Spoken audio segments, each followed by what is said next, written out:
For the next 4 years, there will be a lot to cover and report on in the category of norm busting and grifting. Unqualified individuals doing previously unheard of things atop government agencies. While Donald Trump crows about a so-called mandate and Republicans in Congress feel around for whatever remains of their sense of duty and accountability to the Constitution and the rule of law. For that reason, it will be important to track mile markers or signposts along various trajectories.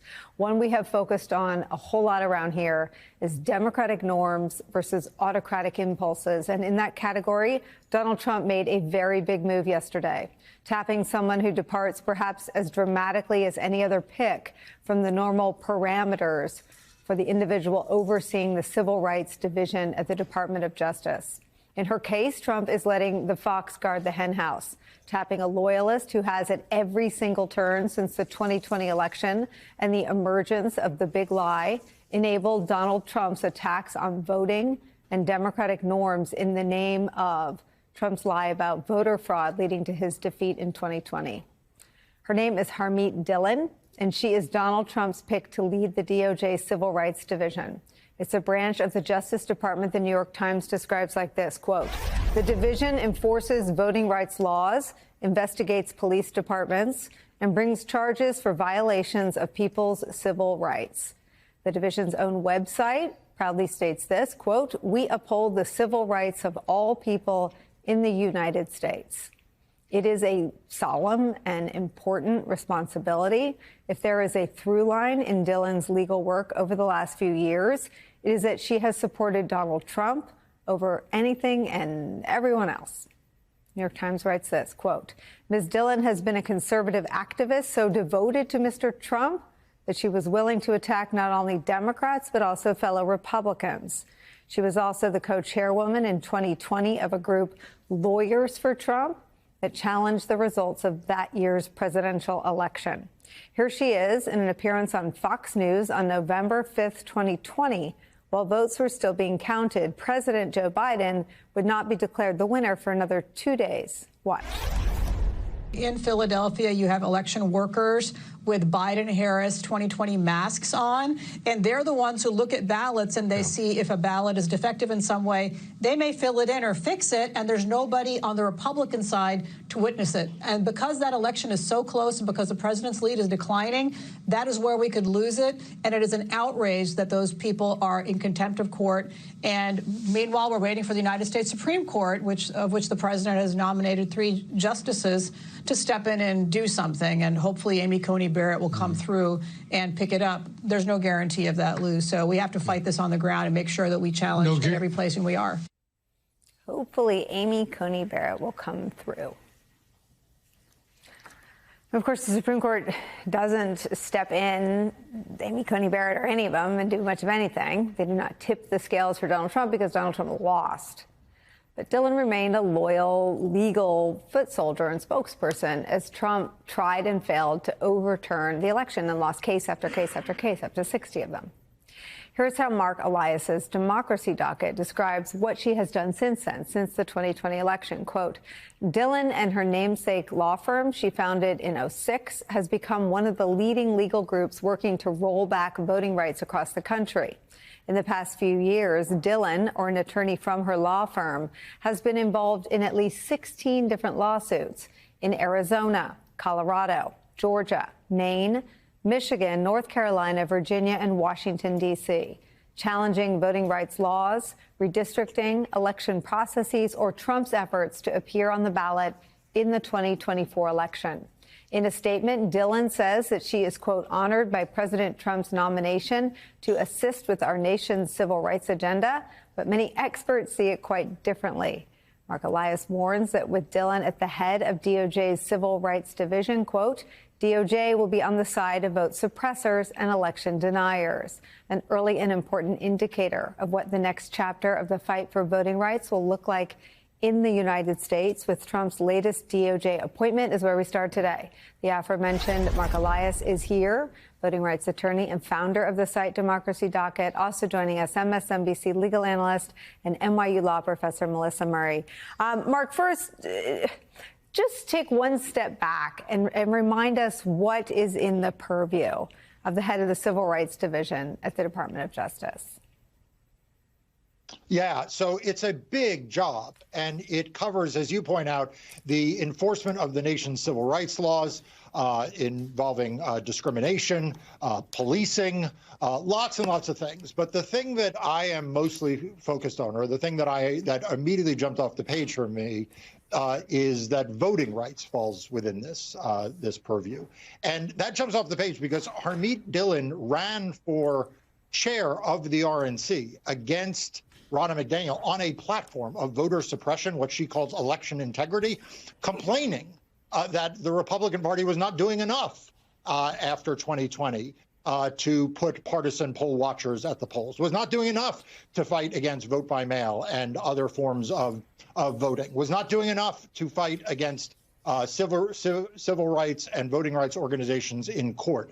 And the idea that she is now going to be put in charge of the Civil Rights Division and oversee the voting rights section at a time when you have the election denier in chief in the Oval Office, at a time when Project 2025 wants to dismantle voting rights around the country, at a time when, frankly, the courts and voting rights are one of the few places we have to fight to ensure free and fair elections in the future, is beyond absurd. It is something out of Kafka novel. Can you explain, too, DOJ's role in defending legislation that is suppressive or that would infringe on anyone's voting rights? DOJ normally is the body, those lawyers, the lawyers who work in the Civil Rights Division, defend those cases. What happens to those cases, Mark? Yeah, so this is my great fear, and it's the reason why I sent that message, by the way, on Blue Sky, not on X. I'm getting off X, but Blue Sky. I recommend it to everyone.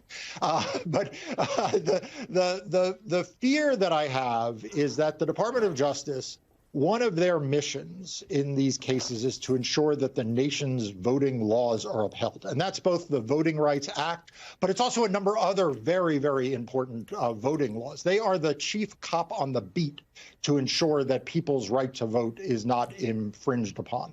And, you know, look, Nicole, over the last few years, you and I have had a number of back and forth about whether or not Merrick Garland was doing enough in this area. And I think, you know, many people thought he and the department could have done more. But they are in a number of cases where my fear is that on January 20th at noon, the position of the United States will flip. It will flip from a position of protecting black voters from discrimination under the Voting Rights Act into one that seeks to gut the last provisions of the Voting Rights Act. It will flip on laws like the Help America Vote Act. It will flip on laws like the provisions that prevent discrimination against our military and overseas voters into positions that are antithetical to those interests. And this is not hypothetical, by the way. It is the Republican National Committee itself that is oftentimes trying to gut these very laws and trying to urge courts to adopt positions that would restrict voting rights. And I fear that the fact that the Department of Justice is in some of these cases will give an on-ramp. I'd much rather the Department of Justice dismiss their cases, take themselves out of interventions that they're in, so that at least Harmeet Dillon is going to have to find lawyers at DOJ to file pleadings to get into cases, and will face some speed bumps. And just to finish the thought, what does she do if DOJ, if Merrick Garland doesn't heed your warning? These cases are open. She wants to do, as you say, flip sides. Then what would happen? Well, look, then you're putting folks like my clients and my law firm and many, many other civil rights organizations in the position of now having to fight not just the state vote suppressors, not just the Republican Party and their allies who are, election deniers, but now we are also fighting the tax-funded Department of Justice, who will be advancing positions, like I said, antithetical to their core mission, which is ensuring the right to vote. It is both a drain on resources. It is also going to cause a lot of confusion, I think, among judges, although hopefully they will see through it. Some of the judges may play confused about what the Department of Justice is doing. Today's report from the Inspector General showed just how far Donald Trump's last administration went in targeting his perceived enemies. And with his picks for the next administration, Donald Trump is assembling a whole new crew of people willing to do whatever he wants. Senator Chris Murphy is a Democrat of Connecticut. He joins me now. Senator, it's great to see you again. Let me just get your thoughts on the news that we learned today about the Trump Justice Department, the previous one, secretly obtaining phone and text messages of 43 congressional staffers, 2 members of Congress, reporters. I mean, what do you make of this blatant weaponization of the Justice Department?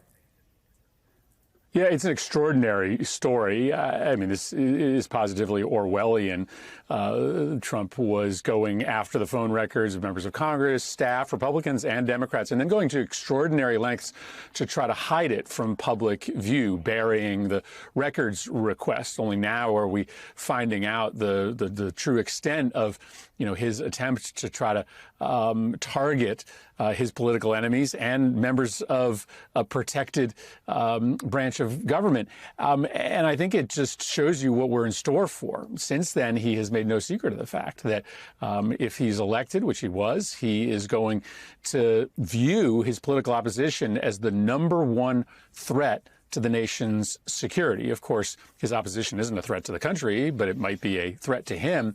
And having done it once, and now having installed a whole bunch of stooges in the Department of Justice and the FBI, I think you're likely to see a lot more of this really over-the-top targeting of his political enemies. Yeah, what does that look like? I mean, this probe was far broader than previously known. We're learning about it only almost 4 years after the fact. If this is what Trump was willing to sign off back then when we believed there were adults in the room like the Bill Barrs or the Jeff Sessions, what do you anticipate a more emboldened, more aggrieved Trump might do? Are there any preparations in place to prevent something like this from happening again?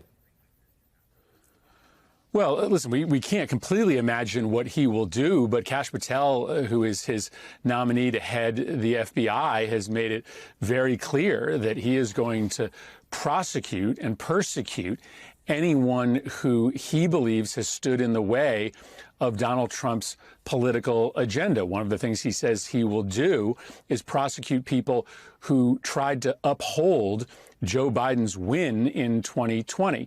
In other words, if you didn't try to rig the election for Donald Trump, you may soon be investigated by the FBI and perhaps prosecuted by the Department of Justice. That's how serious this can be. Now, we could hope that an independent judiciary would back us up, but there are a whole bunch of Trump sycophants that were put on the bench by President Trump during his first term who may not rule in favor of the Constitution and an individual's right to free speech. So I think this is a really scary moment, but we have the power to fight back against Kash Patel's nomination, to fight back against Pam Bondi's nomination, to expose for the American public what they are going to do if these people who are loyal to Donald Trump, not the rule of law, get into office. So people still have power right now, because if we expose them ahead of time, if we make it very clear what they're going to do, it'll make it a little bit harder for them to get away with it. And speaking of exposing people and certainly double standards and hypocrisy, let me turn to another pick ahead of Senate confirmation hearings. That is former Fox host Pete Hegseth,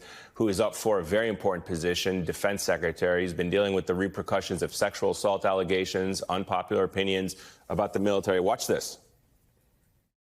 I'm straight up just saying we should not have women in combat roles. It hasn't made us more effective, hasn't made us more lethal, has made fighting more complicated. Our institutions don't have to incentivize that in places where not traditionally, over human history, men in those positions are more capable. I also want an opportunity here to clarify comments that have been misconstrued that I somehow don't support women in the military. Some of our greatest warriors, our best warriors out there are women. So he's either lying to the American people when he was a host, or he's lying to them now as a nominee. I'm just curious your thoughts on this. How are those lies interpreted by the Senate during the confirmation process? Well, it speaks to, a broader trend in these picks. President Trump is, picking TV personalities, people that he watches on TV, excuse me, who are primarily showmen. And what you're seeing is that the act that exists on TV may or may not be true. There may be some things that Pete Hegseth or Dr. Oz say on TV that they believe. There may be other things that they say simply because it thinks that it will get them ratings. I mean, the bigger problem with Hegseth is this extraordinary litany of abuses against women with alcohol. You combine that with a complete sort of lack of experience in running a bureaucracy this big, combined with backwards views about women in combat, about the role of Muslims in society. And it just seems like a recipe for disaster. I mean, I just think it's extraordinary that there aren't going to be 2 or 3 or 4 Republicans who will go to President-elect Trump and say there has got to be somebody else without this history of abuse, without these backwards misogynist views that could be the Secretary of Defense. And if there aren't 3 or 4 Republicans who are willing to stand up to somebody like Hegseth, then it just shows you that that party is truly a cult of personality and that Donald Trump has total command and control over every single Republican senator and congressman. All right, Senator Chris Murphy of Connecticut. Senator, always a pleasure. Thank you so much for your time, sir. Hegseth will be back on Capitol Hill today to meet with Republican senators. He says he is meeting with Senator Lisa Murkowski of Alaska today and with Senator Susan Collins of Maine tomorrow. It comes after he sat down for a second time yesterday with a key lawmaker, Senator Joni Ernst of Iowa. Last week, she was hesitant to support the former Fox News host who has been accused of sexual assault, abusing alcohol, and financial mismanagement of 2 nonprofits dedicated to veterans, all of which he denies. But yesterday, Senator Ernst had a different tone about Hegseth, releasing a statement praising him for his responsiveness and respect for the process and calling their conversations encouraging. Here's what she had to say about the meeting when pressed by reporters. And I'll just refer you back to the state. Is that a yes vote on the floor? Change your mind? It was a very productive meeting. I think we're just moving through the process. But he does respect that I'm taking the time to spend. Did you talk about the allegations? Did you talk about the allegations as well, Senator? Thank you, guys. I'll refer back to my statement. Did he commit? You said support the process. It doesn't sound like you're a yes yet. Is that fair? I am supporting the process. Did he commit to keeping women in their current roles in the military? He is very supportive of women in the military. It is one thing that we discussed. So he's changed his position? He's changed his position on that? Memo to self, John, when you're being chased by reporters on the Senate side of Capitol Hill, do not take the freight elevator. Take the stairs. Because that elevator door, you could see the aide growing panicked about why. Trying to hit the door closed but button. they kept getting in the... I think the reporter had a hand in, I think. That's a pro tip. Pro tip. Is that a pro tip? On that side of the Capitol, put your hand in. Some people are good at gaggles, and other people are... Some people are like pro gagglers, and some people are the person who's already talking now, even though we haven't introduced him. NBC News national affairs analyst and a partner and chief political columnist at Puck, John Heilman's here. And NBC News Capitol Hill correspondent and the new host of Way Too Early. It's all very exciting. Ali Vitale. So Ali, let's start with you on the Hill. We've been hearing through our sources over the past week or so that there are up to 6 Republican senators who are no votes on Hegseth. And John, I think your reporting matches the same, right? Yes. And right now, they are just waiting for Hegseth, in the words of REM, to feel gravity's pull, much in the same way. You like that? Much in the same way that Gates did. And you listen to Joni Ernst, again, I find it impossible, hard to believe she would ever support him given everything in his background. But yesterday she said, had a good meeting, we respect the process, we'll play this out until the end. What's your read with Joni Ernst and also those Republicans that are still hard-nosed but aren't saying anything? So there are the Republicans that are hard-nosed that you guys are referring to, and you're right that the unofficial whip count stands at about 6. But there are plenty of Republicans, including in the president-elect's orbit, who are hoping that it's not the gravity you're talking about, but instead the gravity we talk about in Wicked, where he'll be defying gravity. And I'm sorry for the pun, but we've got a lot of time still to go on this kind of a confirmation battle. It's early in the process, and I think that's either going to work in Hegseth's favor because he'll be able to continue to have these kinds of meetings that go from productive and frank, is how I think Ernst was initially describing the tone of their conversations last week, to now she's supporting him through the process. And Lemire and I were talking about this on Way Too Early. The idea that she's had a clear tone shift is notable. The way that she's talking about in that last answer, how she didn't say anything about Hegseth committing to keep women in their current roles in the military, specifically that reporter trying to get at the idea of combat. Instead, Joni Ernst just said he's very supportive of women in the military. She said it's one thing we talked about. Clearly, he was not always in that stance. I mean, I don't think we should let anyone rewrite history, but it does give us a good sense of the way that Hegseth is trying to at least soften the image that he came into Capitol Hill with. And as much as I think we're seeing Ernst say she's supportive of the process, that's not saying I'm supportive of the man, at least not yet. It's saying I'll let him continue doing these meetings. I'm not going to be the next person, or at least the first person, to publicly tank the nomination. And I think that's important, just giving him the space, and they'll see where it ends up. But that confirmation hearing is going to be bruising and brutal. You know, one of the complaints we had, John, of our leadership when we were in Congress is they never saw around the curve, right? They were just fighting to win the day. I'm talking about back when I was in Congress, fighting to win the day, fighting to win the news cycle, and not looking at the bigger picture here. All right, so maybe Pete Hegseth, maybe he wins a news cycle here, maybe he wins a news cycle there. But you go to the end of this process, they don't want Senate hearings, because if they get Senate hearings with Pete Hegseth, they're going to see testimony, certainly reports, NBC News reports from Fox News employees of public drunkenness recently at Fox News. They're going to see reports of alcohol abuse when he was running two vets organizations, and some pretty tawdry behavior while he was running those organizations that have all been outlined in whistleblower reports.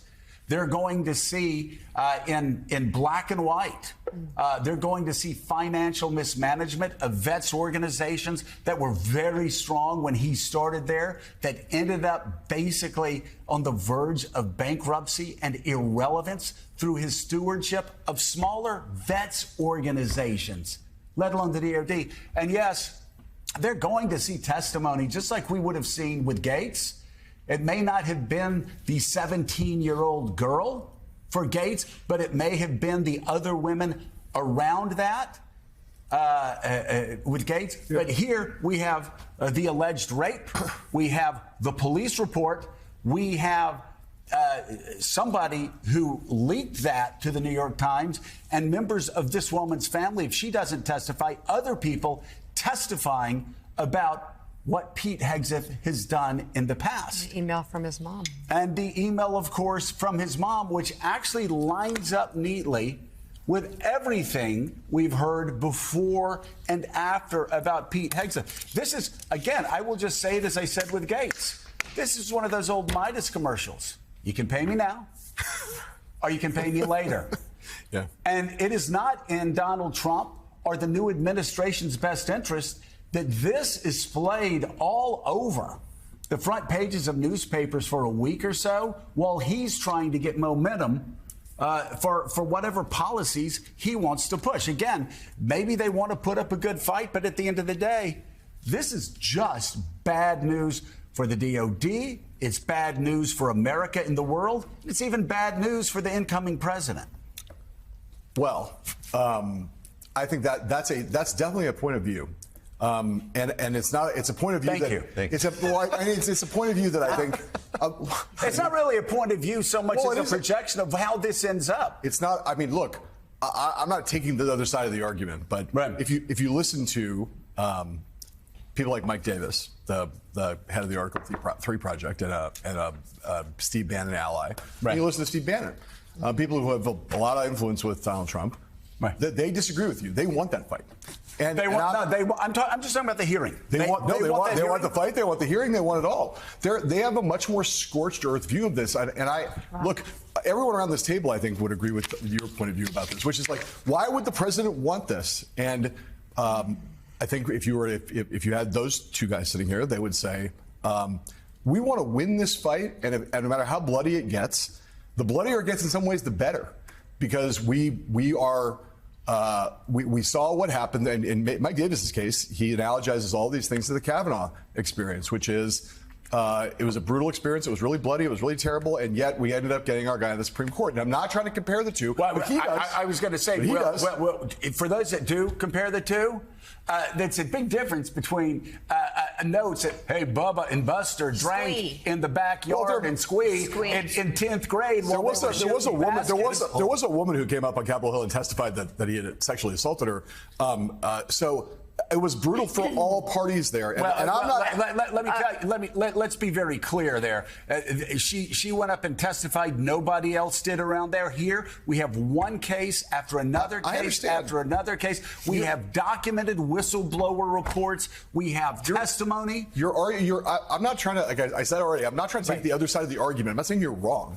I'm saying that the question of what is about to unfold, it's not like if there was a unanimity of opinion in Donald Trump's world that this was a mistake and they wanted to get out of it, they could have gotten out of it already. I think there are people around Donald Trump who are very. Donald Trump wants. I don't know what Donald Trump wants testimony about this person coming up saying he raped me, and the public drunkenness and the destroying the vets organizations and Jonathan Lemire. Do they because they're two different things. It's one thing if you say, I want to fight about the mismanagement inside the Pentagon and the bureaucracy and all the waste and how they won't listen to Donald Trump. That's one thing.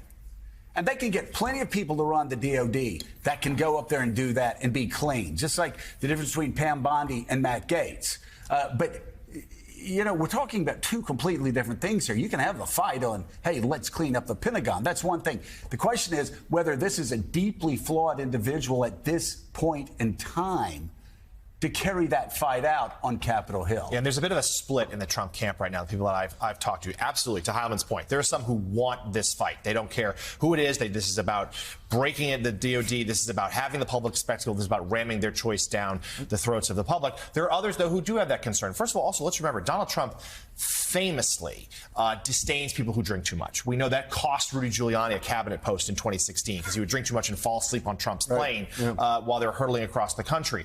Trump has told people, I am told, that he doesn't care for that. It's more than he expected. They also, let's remember, the transition team, surprised by even that initial sexual assault allegation because of their lack of vetting, because Hegseth didn't come forward with the information right away. And there are some who believe that even if Hegseth were to go down, they could find a more palatable choice, one who has a better chance of being confirmed, who's still going to enact all those policies. Right. So right now, it is a great debate, but they are great. With Hegseth taking so much oxygen, though, they feel better about some of the others' chances slipping below the radar. Kash Patel, Tulsi Gabbard, and the like. And Ashley, on a podcast back in November, Hegseth said, quote, I'm straight up just saying we should not have women in combat roles. On Fox News last night, he claimed his words were misconstrued. Let's watch. I also want an opportunity here to clarify comments that have been misconstrued that I somehow don't support women in the military. Some of our greatest warriors, our best warriors out there are women who serve, raise their right hand to defend this country and love our nation, want to defend that flag, and they do it every single day around the globe. So it sounds like a walk back, but there is a distinction between women in the military and women in combat. And if you're not in combat, you can't be promoted to leadership roles. And one of the remarkable signs of recent years, decades, is that women are now in major leadership roles, including, working at the Joint Chiefs. That's right. I mean, he did seem to try to walk it back a bit, but he did not say in that statement or those comments that he thinks women should specifically be in combat roles. And when you look at his previous comments on this issue, he's made quite clear that he believes that putting women in combat roles was complicating, that it led to more casualties, and that it led to a lowering of standards overall. He signaled perhaps that if the standards were not brought down, in his view, he would be open to that. But again, there is a distinction, but I think we are going to see him try to become as palatable as possible to the people he needs, like Senator Joni Ernst, who, of course, is a likely person to be skeptical of him, but is coming around in part because of a lot of very real political pressure on her. And Carl, you've spent so many years up on the Hill. I want to ask you specifically about Tulsi Gabbard. Sure. Because I cover the intelligence community, and the concerns there are because the role of the DNI is to edit and approve the presidential daily brief, which is handed over every day by the CIA, and to appoint the briefer. So she gets the last word on what the president will be seeing, and she has spouted conspiracy theories that are helpful to the propaganda interests of both Russia and now Syria. You know, Syria, which is now so important. Nobody credibly is talking about her being a willing, asset, but that she has got some very strange ideas. Yeah, I think that's one that's been percolating much more quietly on Capitol Hill, but percolating nonetheless. Like the people who are involved in intel, as you say, they're behind the scenes, but there's some real concerns on her.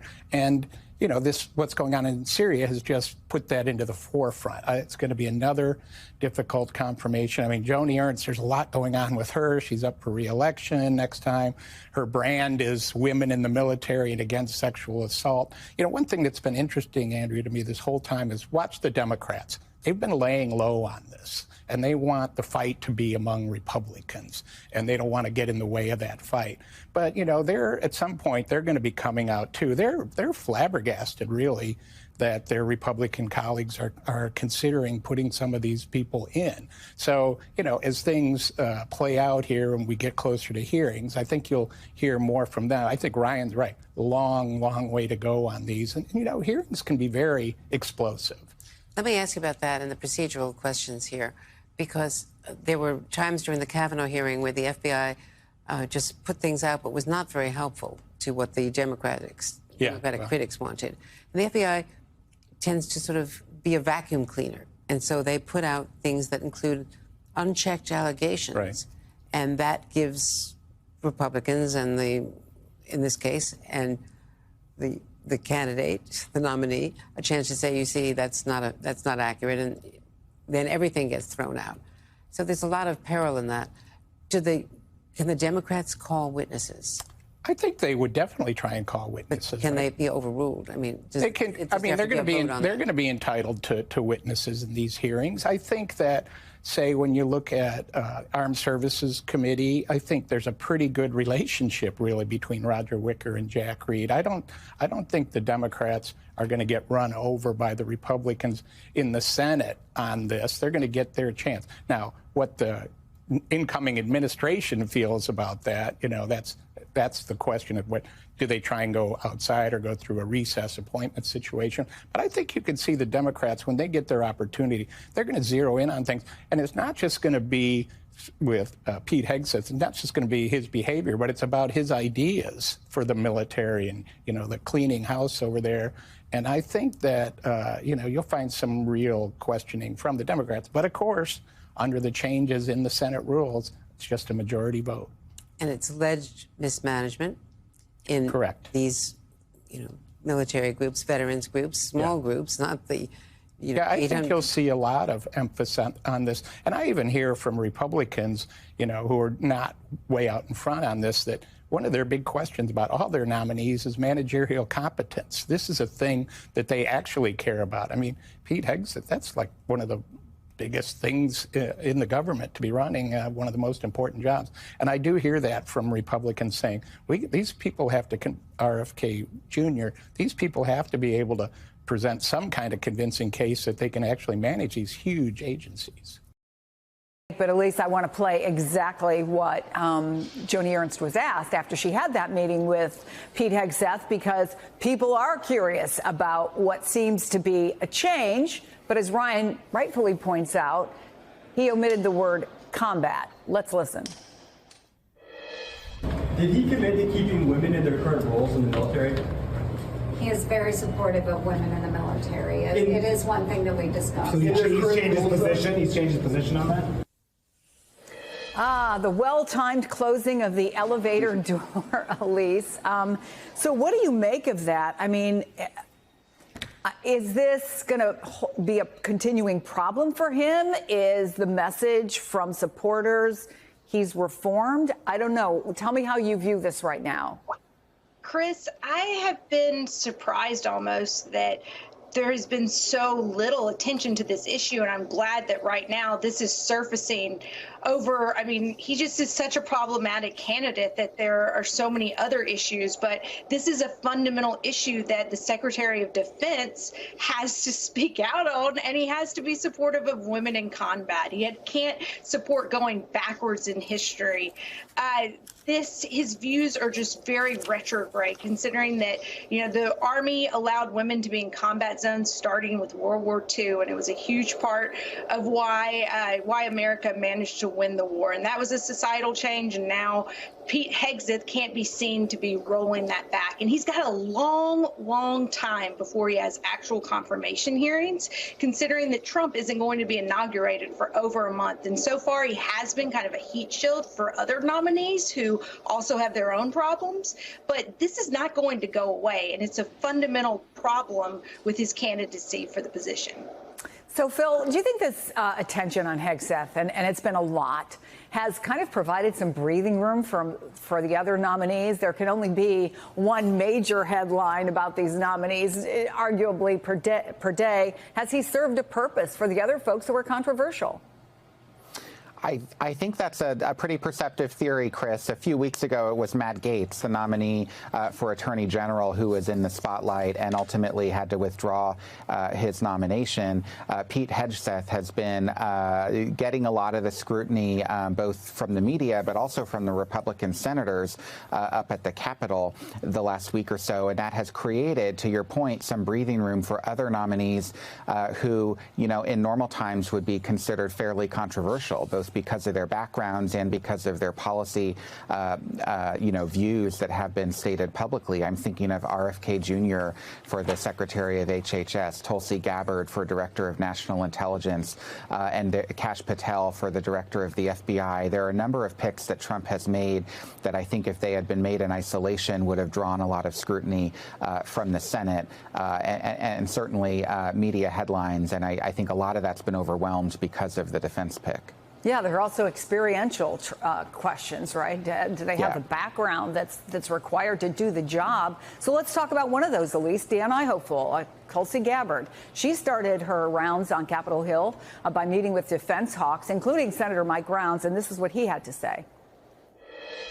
I think there's a path forward. This was her first opportunity to sit down and to actually have a member of the Senate really give her advice about how to handle these open meetings that are coming up. She's going to have a meeting publicly with the Intelligence Committee, and then she's going to have a closed one afterwards. And they're going to be tough because this is a case of where people will ask her questions about her knowledge of the intelligence community, about the information that's out there, and they'll ask her about some of her past statements. So let's assume she makes it through these meetings. She gets to a confirmation hearing, Elise. What do you think her allies have to prepare her for? Well, she certainly is going to have to be prepared to answer for her past support, her statements in support of Bashir Assad in the aftermath of the fall of his regime, because the crimes that are going to come out of that regime are going to make any modicum of past support all the more horrific, just because we have not even begun to scratch the surface of the depth of depravity of that regime, and it's all going to be coming out into the forefront. I do, though, think that overall her nomination is in a stronger position than some other nominees. She has allies from her time on Capitol Hill. She still has a top secret security clearance that hasn't been revoked from her service in the National Guard. So I do think that in the one sense, she is in a slightly stronger position than Pete Hegseth.